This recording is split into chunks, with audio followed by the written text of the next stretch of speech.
Hi, my name is Mary, and in today's video I want to share with you the 11 books that I read in June of 2020. I've been a little bit delayed in making this monthly wrap-up because I just welcomed a new wonderful member of my family.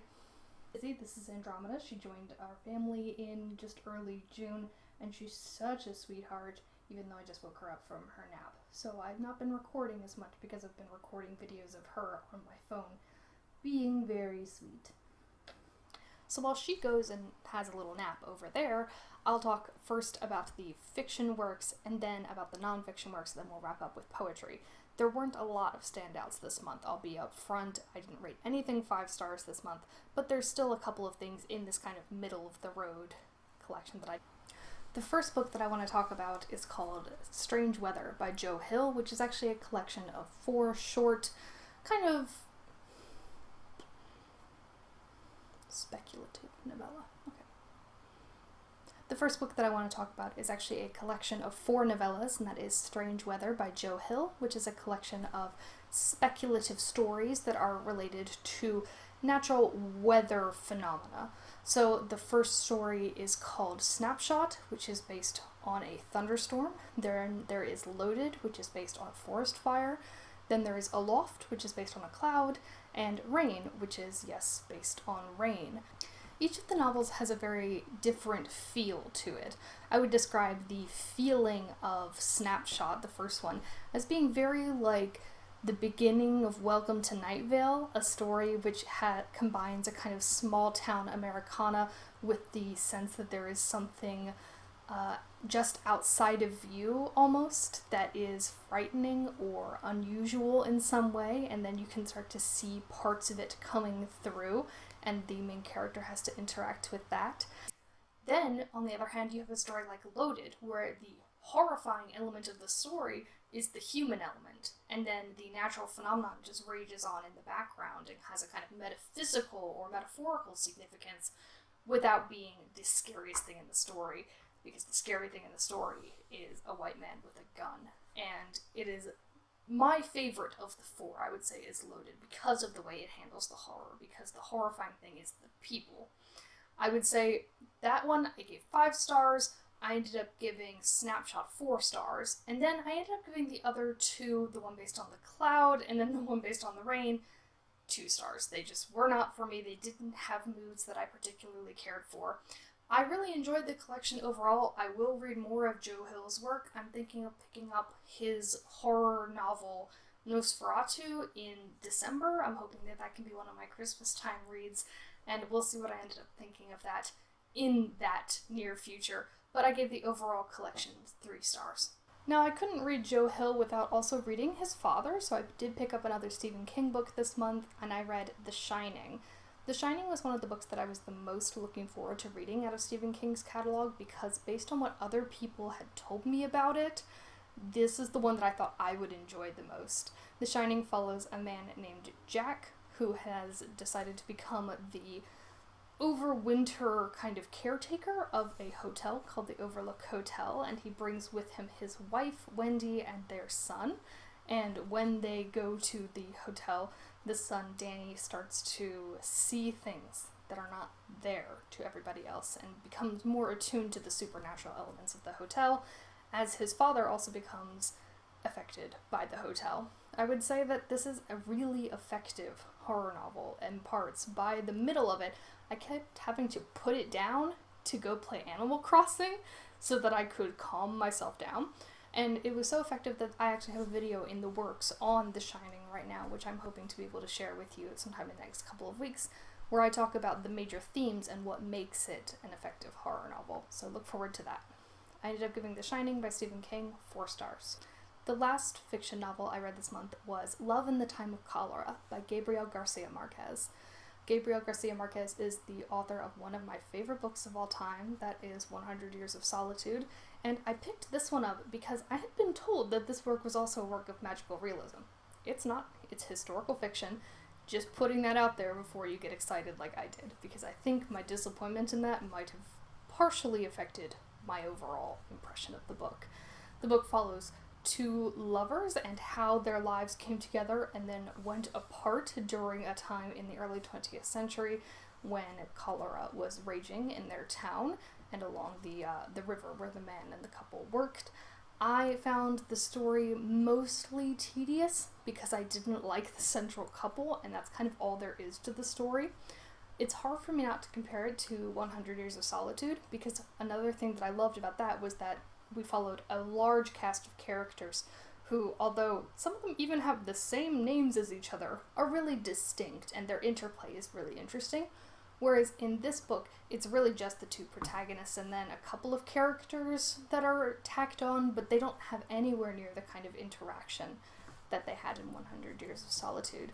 I ended up giving Love in the Time of Cholera 2 stars, which really broke my heart. I was hoping to love this one, but I think it might be for somebody else if you happen to like historical fiction, especially historical romance.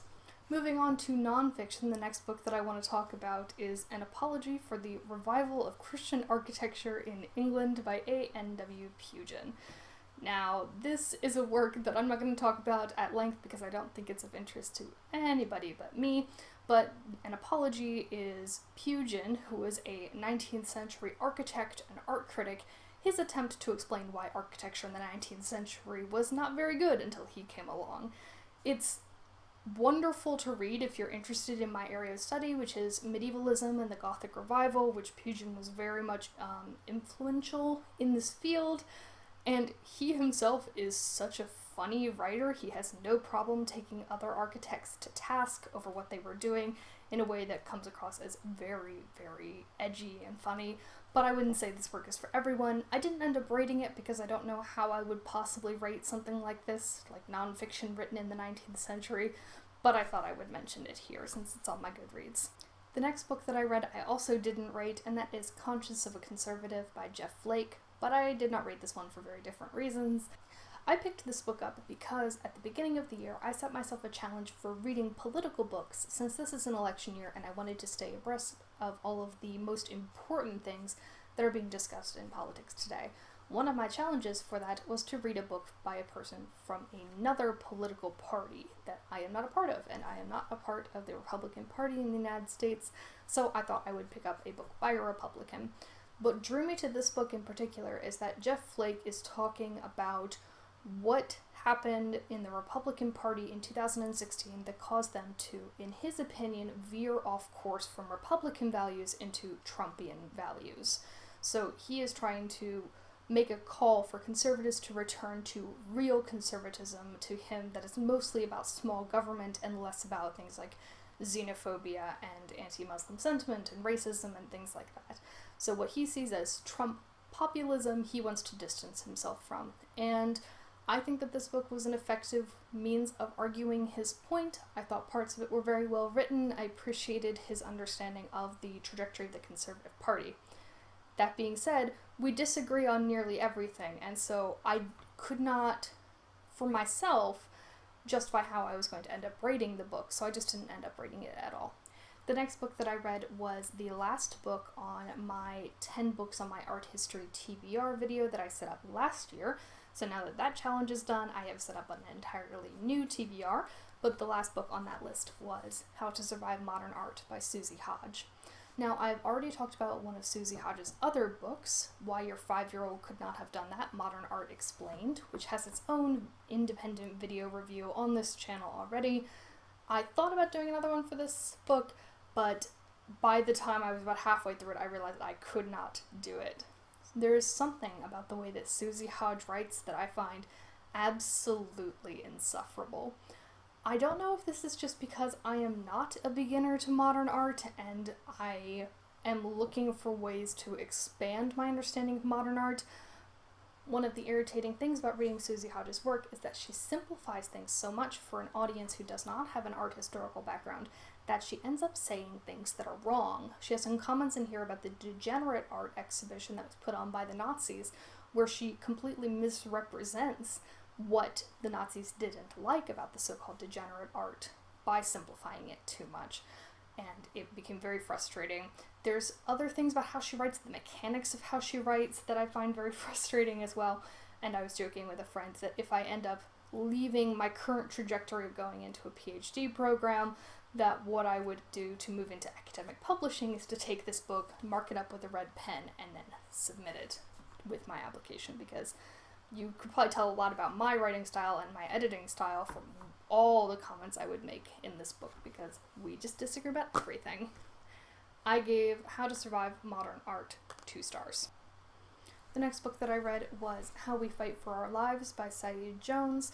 In this book, Jones talks about his experiences growing up as a gay black man and how he is able to and how his experiences at that intersection have impacted his life as a writer. There were good things in this memoir, but there wasn't anything that I really loved in it. I usually like memoirs where there is a complete narrative arc, where we follow a theme all the way through, whereas this is a much more disjointed memoir. It didn't feel like the themes that were brought up at the beginning of the memoir were addressed at the end. Maybe this is because, and this is a comment I keep having about memoirs, Saeed Jones is a relatively young person who is at the beginning of his career, which means that there is no satisfying arc because his story is really just beginning. I would like to see some of his other work maybe, and to kind of glean some of the autobiographical stuff in it and really get a sense of his personality then, because I don't know that a lot of his personality came off in this book for me. And between the lack of personality that I was able to glean and the lack of the overall narrative arc of the book, I ended up giving this book 3 stars. The next book that I read was Man's Search for Meaning by Viktor Frankl. Viktor Frankl was a psychologist as well as a survivor of concentration camps in World War II in Germany, and when he wrote this book, what he was trying to do was to use his own experience as a survivor of a concentration camp to make certain points about how you can divine meaning from suffering. And in doing so, there are parts of his analysis that definitely bring on from Freud, but he has really evolved what he's doing to a different kind of psychoanalysis. And it's very clear that he's a practicing therapist, and that what he did when he was writing this was to take his experience and kind of blend that with a therapeutic approach. So I will say that the first part of the book, it's almost divided into, I would say, 3/4. The first 3/4 of it is him talking about his experience in the concentration camp. And you get a couple of kind of insights, but not much. The real insights came in the last quarter, which is partially work that he published after this, the first edition of the book came out. And I would say that the last quarter was my absolute favorite. These were where the really great insights were. These were where he was really able to talk about how his experience as a therapist enabled him to apply some of the things he learned in a concentration camp and the ways that he understood suffering. And that's what I really enjoyed. Whereas the first 3/4, I wouldn't say I didn't enjoy them, although I wouldn't say I enjoyed them either, because obviously it was a concentration camp memoir, but I would say that they were less applicable to me. Overall, I'm really glad I read it. I think it should be something that everyone should consider reading, especially if you have this sort of interest in psychology or this sort of philosophical interest, and I ended up giving it 4 stars. Since I read Man's Search for Meaning, I also wanted to read another Holocaust memoir that had been on my list of things to read for a long time, and that was Mouse by Art Spiegelman. Now, these are the graphic biographies of his grandfather, who was a survivor of concentration camps in Germany, but told through a visual language in which Jews are mice and the German Nazi Party are cats. And it provides this very interesting kind of interchange between horrible, horrible things happening, as we know happened in this history, and this kind of cutesy artistic style, and parts that I thought were really powerful and impactful. I ended up giving both of the editions 3 stars. It's not that I didn't enjoy them, but for me personally, I don't think that the graphic style worked for bringing out all the emotions that perhaps another style could have. I think I'm just inclined to find people's memories and their own words meaningful, more so than I'm inclined to find this kind of cutesy visual language meaningful. But that's just me personally, and I'm really glad that I did read both of them. The last 2 books that I'll mention are 2 poetry collections, and I will only talk about them briefly because they are by authors who are international authors, and I do save those for my Book from Every Country project wrap-up videos, and we are almost to the next one, so I have lots of things to talk about. The first of those is Unfinished Sketches of a Revolution by Brane Mozetic from Slovenia, and the second of them is Lovesongs by Barolong Seboni from Botswana. So between these 2, I will talk about them in my next wrap-up. Just to give you an idea, I gave this one Unfinished Sketches of Revolution 4 stars, and I gave Lovesongs 3 stars. Alright, so those are the books that I read in June of 2020. Please do let me know what you have been reading this month, what you enjoyed, and if you have any recommendations for me, as well as if you have read any of these books or are now planning to after I talked about them. Thank you very much for watching. Bye!